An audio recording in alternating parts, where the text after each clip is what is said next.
Buenas noches. En nombre de la CIPA Alquimia, les voy a hablar sobre la educación invertida, modelos alternos de aprendizaje. Para iniciar les voy a hablar un poquito de la historia. El Flipped Classroom, término acuñado por Jonathan Berman y Aaron Sams, profesores de químicas de Woodland Park High School y Woodland Park, Colorado, hablan del aula invertida. Fueron los que promovieron este modelo de enseñanza. Ellos se dieron cuenta que sus estudiantes que no podían asistir al aula por diferentes motivos como enfermedades, incapacidades o por alguna condición física que le impidiera llegar al aula, pues se perdían de los procesos que se llevaban o la continuidad que se llevaban en el aula. Cuando retomaban nuevamente las clases presenciales, los estudiantes quedaban perdidos, desenfocados con relación a su grupo y pues obviamente la desmotivación en ellos era bastante grande. Ellos diseñaron esta estrategia que son las aulas invertidas o un aprendizaje invertido, donde el estudiante desde la comodidad de su hogar, de su casa o los espacios más asequibles a ellos pueden acceder a la educación y al aprendizaje. Siguiente. Bueno, para ello vamos a hablar primero qué es el aprendizaje invertido. Lo primero que hay que decir que es un enfoque pedagógico, ¿sí? En el cual la instrucción directa se le da fuera del aula al estudiante. El tiempo presencial que se maneja es para desarrollar actividades de aprendizaje significativo y personalizado y donde se certifica que el aprendizaje transmitido el estudiante se ha apropiado de él. ¿Sí? Bueno, existen dos actores principales o los modelos están centrados en dos actores que son el docente aquí viene siendo el guía, el que da las pautas, el que construye contenidos bien enfocados, el que interactúa continuamente y el que comparte información con el estudiante. Él simplemente es el organizador del material pertinente para que el estudiante lo apropie en su espacio personal. Siguiente. Tenemos al estudiante que hace construcción activa de ese conocimiento, donde el docente y el alumno trabajan juntos para lograr el aprendizaje realmente significativo. Aquí el estudiante viene siendo el actor principal y el constructor del conocimiento. Siguiente.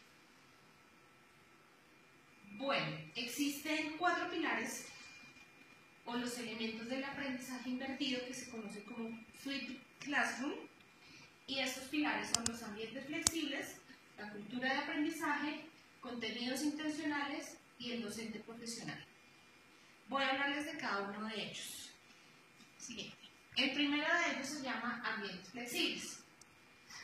¿Qué traduce esto?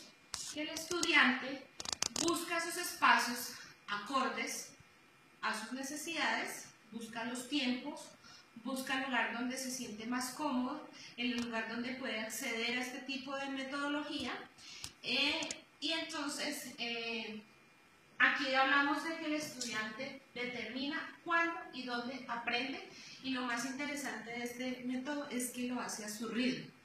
Aquí el estudiante puede retroalimentar, ¿sí? Suele pasar, por ejemplo, en el aula presencial que algunos estudiantes por su timidez o por temor no expresan que no comprendieron sus contenidos o no comprendieron lo que se está explicando en la clase.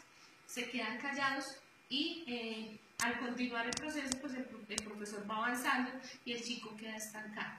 En esta metodología, él retrocede las veces que requiera para que realmente se sienta que haya aprendido. Entonces, él se siente motivado a que, bajo su propio ritmo, pudo adquirir el conocimiento debido a que todos los estudiantes no tienen la misma forma de captar los aprendizajes, de captar las formas de aprendizaje. Hablamos de que cada estudiante es un mundo independiente y entonces pues acá se manejan los ritmos de aprendizaje. Siguiente.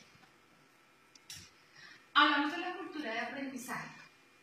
Entonces acá el profesor o el docente deja de ser el autor principal y el principal autor de ese conocimiento y de ese aprendizaje se convierte en el estudiante. Entonces el alumno es el protagonista elige el nivel y poco a poco va desarrollando habilidades. Al sentirse el estudiante con esa capacidad de que entendió lo que se le está enseñando, lo que se les está transmitiendo, pues él se siente motivado a seguir más allá y pues va generando esas habilidades que lo hace sentir confiado en su aprendizaje.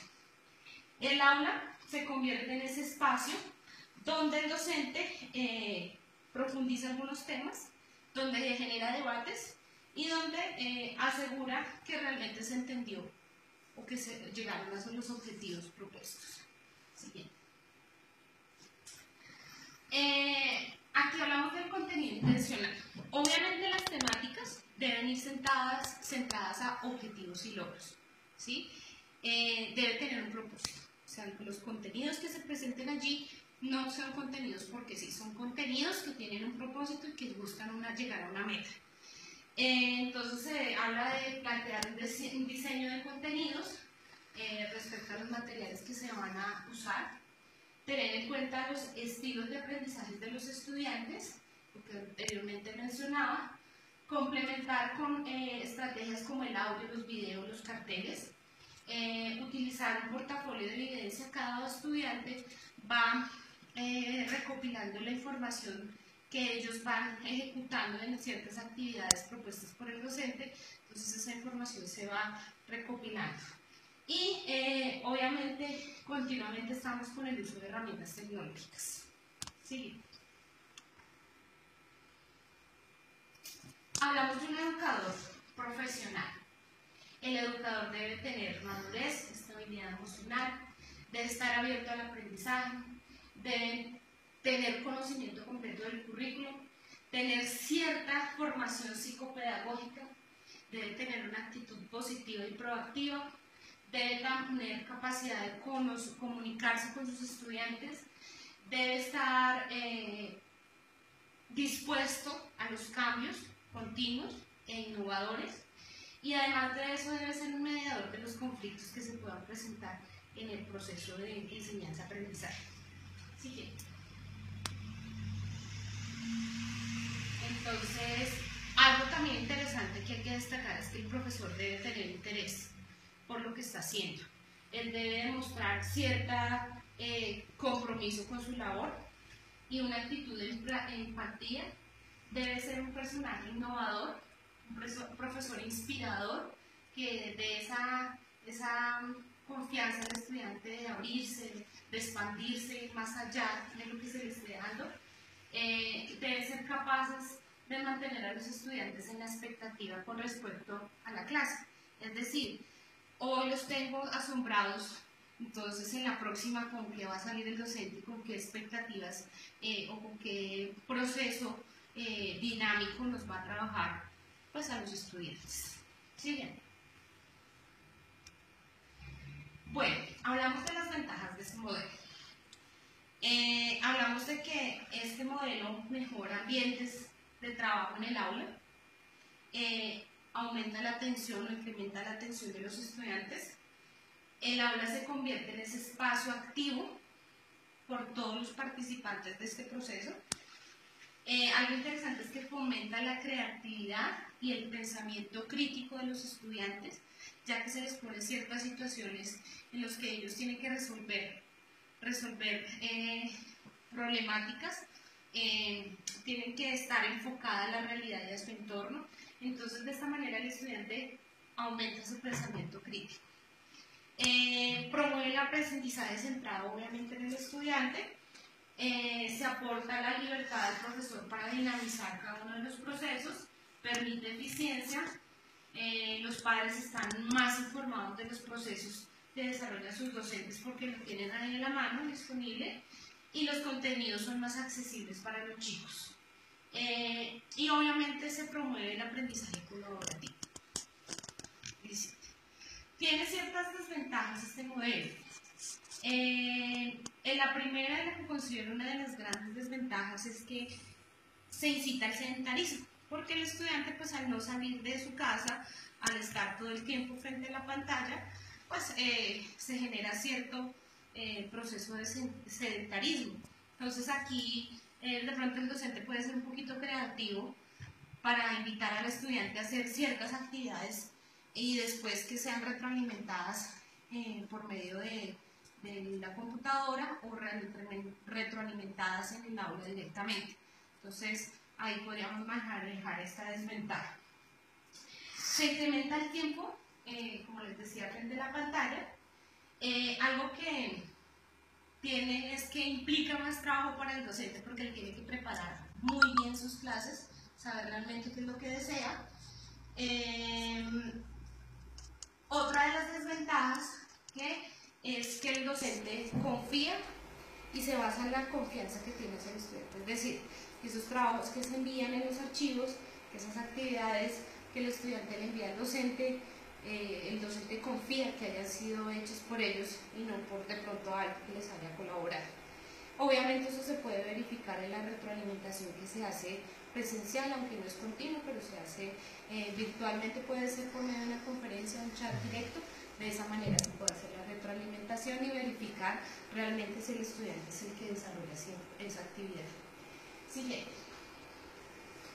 Bueno, dentro de los ejemplos para este modelo tenemos las plataformas propias y plataformas libres como Moodle. Tenemos multinacionales de software como Microsoft, en la cual ofrecen algunas herramientas como las nubes Office 360, la Office Meet, que permiten contenidos educativos tales como sesiones grabadas, videoexposiciones, crear paquetes Scrum. Está también el mismo Google, donde pone tecnología como la de YouTube, para preparación de videos.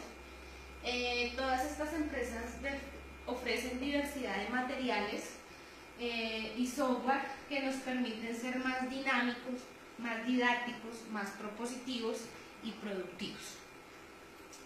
Siguiente. Conclusión.